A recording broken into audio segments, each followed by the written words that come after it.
കേരളത്തിൽ കനത്ത മഴയ്ക്ക് സാധ്യത 5 ജില്ലകളിൽ ജാഗ്രതാ നിർദ്ദേശം. മലപ്പുറം, കോഴിക്കോട്, വയനാട്, കണ്ണൂർ, കാസർഗോഡ് ജില്ലകളിലാണ് യെല്ലോ അലർട്ട് പ്രഖ്യാപിച്ചിരിക്കുന്നത്. തിരുവനന്തപുരം, കൊല്ലം, പത്തനംതിട്ട, കോട്ടയം, ഇടുക്കി, എറണാകുളം, തൃശൂർ, പാലക്കാട്, വയനാട്, കണ്ണൂർ ജില്ലകളിലെ മലയോര മേഖലകളിലും ശക്തമായ മഴയ്ക്ക് സാധ്യത.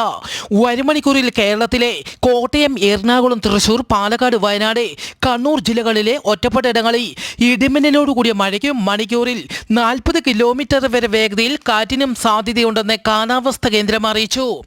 ഡൽഹിയിലും സമീപ പ്രദേശങ്ങളിലും മിന്നൽ പ്രളയം. തലസ്ഥാനത്തിന്റെ പല ഭാഗങ്ങളിലും റോഡുകൾ വെള്ളത്തിനടിയിലായി. കനത്ത മഴയെ തുടർന്ന് പല വിമാനങ്ങളും റദ്ദാക്കി. 100-ലധികം വിമാനങ്ങൾ വൈകിയാണ് സർവീസ് നടത്തുന്നത്. ജനങ്ങൾ അനാവശ്യമായി വീടിന് പുറത്തിറങ്ങരുതെന്നും കാലാവസ്ഥാ കേന്ദ്രം അറിയിച്ചു. IMD ഡൽഹിയിൽ റെഡ് അലർട്ട് പ്രഖ്യാപിച്ചു. കനത്ത മഴയെ തുടർന്ന് ഡൽഹിയിൽ 4 പേർ മരിച്ചു.